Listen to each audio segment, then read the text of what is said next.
Amables oyentes, vamos a leer de nuevo los pasajes bíblicos que leímos el día de ayer. Vamos a leer el Evangelio de Juan capítulo 15 y los primeros 8 versículos. Dice así: Yo soy la vid verdadera y mi Padre es el labrador. Todo pámpano que en mí no lleva fruto, lo quitará. Y todo aquel que lleva fruto, lo limpiará, para que lleve más fruto. Ya vosotros estáis limpios por la palabra que os he hablado. Permaneced en mí y yo en vosotros. Como el pámpano no puede llevar fruto por sí mismo, y si no permanece en la vid, así tampoco vosotros si no permanecéis en mí. Yo soy la vid, vosotros los pámpanos. El que permanece en mí y yo en él, éste lleva mucho fruto, porque separados de mí nada podéis hacer. El que en mí no permanece será echado fuera como pámpano, y se secará, y los recogen y los echan en el fuego y arden. Si permanecéis en mí y mis palabras permanecen en vosotros, pedid todo lo que queréis y os será hecho. En esto es glorificado mi Padre, en que llevéis mucho fruto y seáis así mis discípulos. Ahora leamos en el Evangelio de Lucas capítulo 6, versículo 44. Dice: porque cada árbol se conoce por su fruto. Pasamos de nuevo al capítulo 15, versículo 16, del cual ya hemos leído los primeros 8 versículos. No me elegisteis vosotros a mí, sino que yo os elegí a vosotros. Y os he puesto para que vayáis y llevéis fruto, y vuestro fruto permanezca. Y vuestro fruto permanezca, para que todo lo que pidiereis al Padre en mi nombre, os lo dé. Pasamos a 1 Corintios, el capítulo 3, versículo 14. Si permaneciere la obra de alguno que sobreedificó, escuche bien, si permaneciere la obra, recibirá recompensa. Que nuestro Señor añada su bendición a este tema que iniciamos brevemente el día de ayer. Frutos que permanecen. Que hemos encadenado, hemos puesto estos, dije ayer, hemos tratado de armar una cadena con estos textos para formar el pensamiento de el árbol, los frutos y los resultados. Ayer veníamos comentando de que a veces por entusiasmo nos dejamos llevar por el entusiasmo y contamos a los muertos como vivos cuando vemos, escuchamos y presenciamos en conferencias, en campañas, algunas profesiones de fe. Las profesiones de fe son una cosa, porque las personas que hacen profesión de fe, algunos están motivados por presiones de la familia, otros por el entusiasmo y el calor del momento y la capacidad persuasiva del orador, del predicador. Y hacen profesión de fe, pero no hay una verdadera conversión, no hay un nacimiento de nuevo. Pero nosotros los contamos como vivos y están muertos en sus delitos y pecados. Por eso aclarábamos eso, que es bueno que tengamos mucho cuidado y deberíamos analizar este tema cuidadosamente a la luz del capítulo 15 del Evangelio de Juan, donde el Señor imparte enseñanzas al respecto, si lo leemos todo el capítulo. Ahora, hay 3 cosas a las que quiero referirme en función a lo que el Señor habla en este tema, en estos primeros 17 versículos, en este tema sobre el Señor como la vid verdadera y nosotros los pámpanos y su Padre el labrador. Hay mucho material para sacar mensajes, edificaciones y muchas enseñanzas preciosas. Pero yo quiero referirme brevemente a 3 cosas el día de hoy. En primer lugar, el primer término, versículo que hemos leído aquí, verso 2. Todo aquel, dice el Señor, todo aquel que lleva fruto, fíjese, al que lleva fruto, el Padre lo limpiará. Todo aquel que lleva fruto lo limpiará para que lleve más fruto. Hay 3 pensamientos acá. Lleva fruto, lleve más fruto y al final en el verso 5 dice mucho fruto. Ese es el camino de la progresión, el proceso de progreso de nuestra vida cristiana desde el día que nos convertimos. En nosotros debe nacer el deseo de honrar al Señor con un servicio, hacer algo para Él, no tener las manos desocupadas.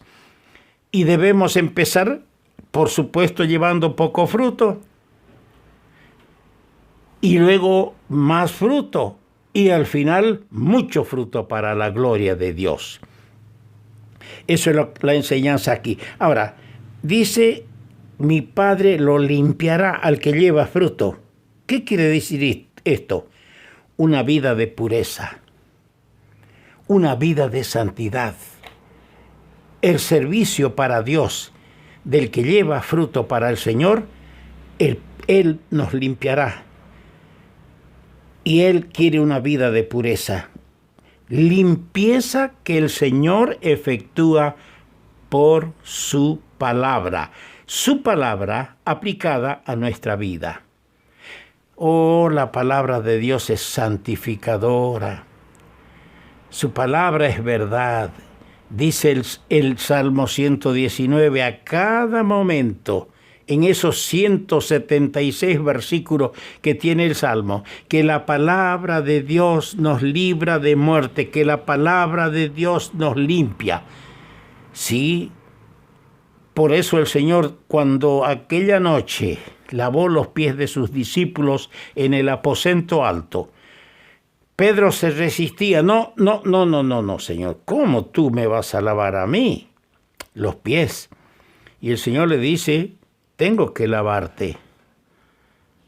No te tengo que bañar el cuerpo, porque ya estaba santificado, pero necesitas, porque en el andar diario, lo primero que se afectan en ensuciar son nuestros pies.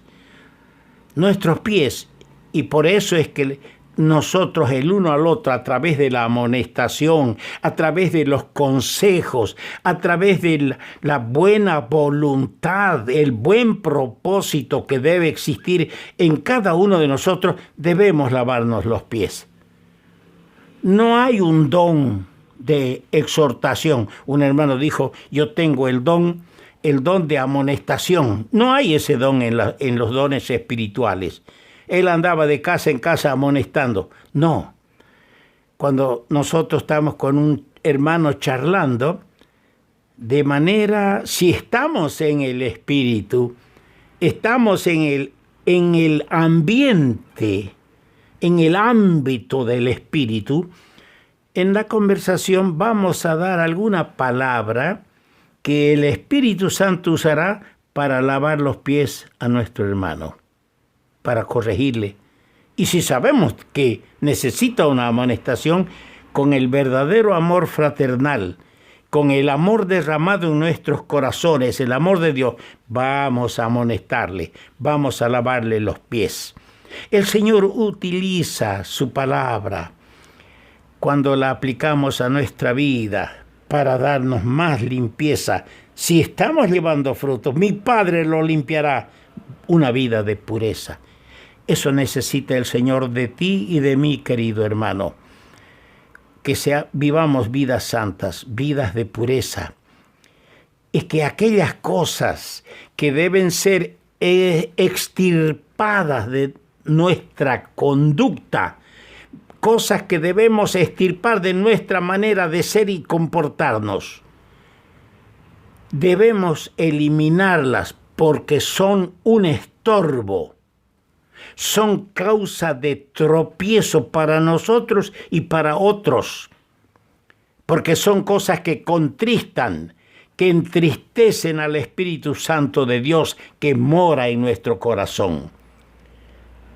Llevemos frutos, pero dejemos que el Padre nos limpie con su palabra. Vivamos vidas de pureza, vidas limpias. En segundo lugar, en segundo término podemos decir, dice el verso 4, así tampoco vosotros, si no permanecéis en mí, verso 4, así tampoco vosotros si no permanecéis en mí. ¿Qué quiere decir esto? Esto nos habla de una vida de intimidad, la comunión. Yo tengo hermanos, tengo primos, tengo parientes, tengo amistad, tengo comunión con ellos. Ellos en su casa y yo en mi casa, pero a mi lado está mi esposa. Con ella hay intimidad. Hay una comunión estrecha, íntima.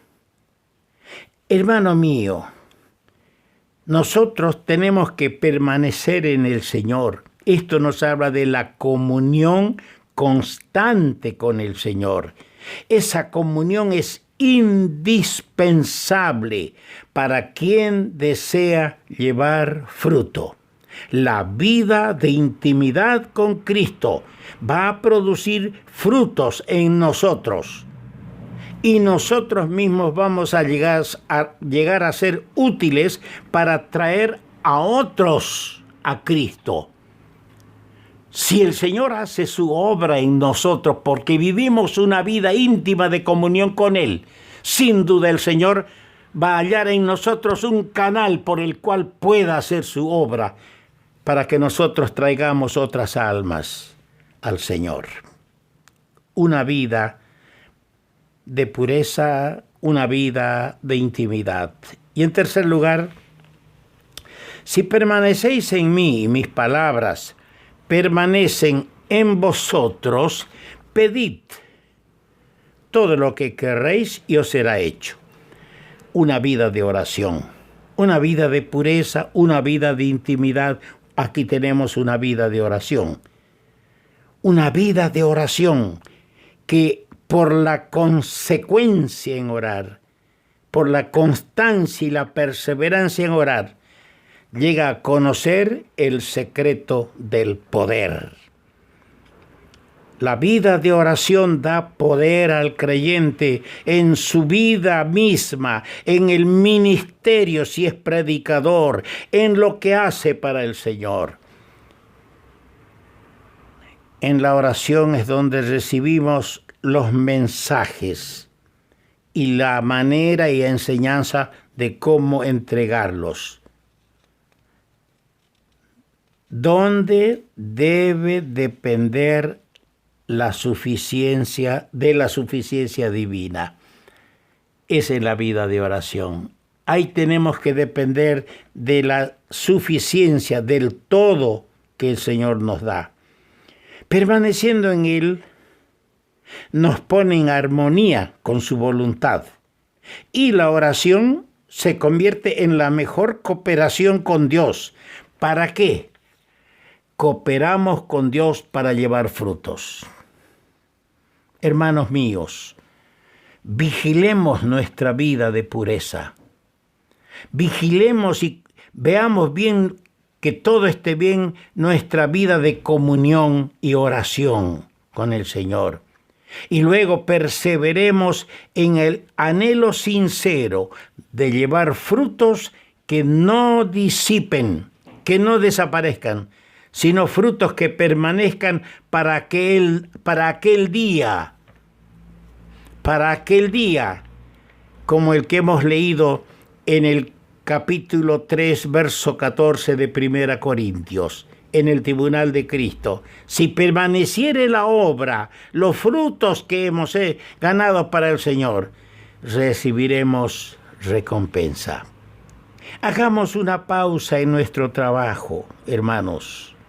Analicemos seriamente el éxito de nuestra labor, si hay fracasos o hay esterilidad, para ejercitar nuestro corazón de nuevo delante de la mirada escudriñadora de nuestro Dios. Y si hay resultados, fruto visible de nuestro trabajo en el Señor, humillarnos y orar sobre nuestros esfuerzos para que Él los confirme, esos frutos, para su gloria. Espero que esta pequeña reflexión haya sido de ayuda y de bendición a mis amados hermanos y hermanas en Cristo.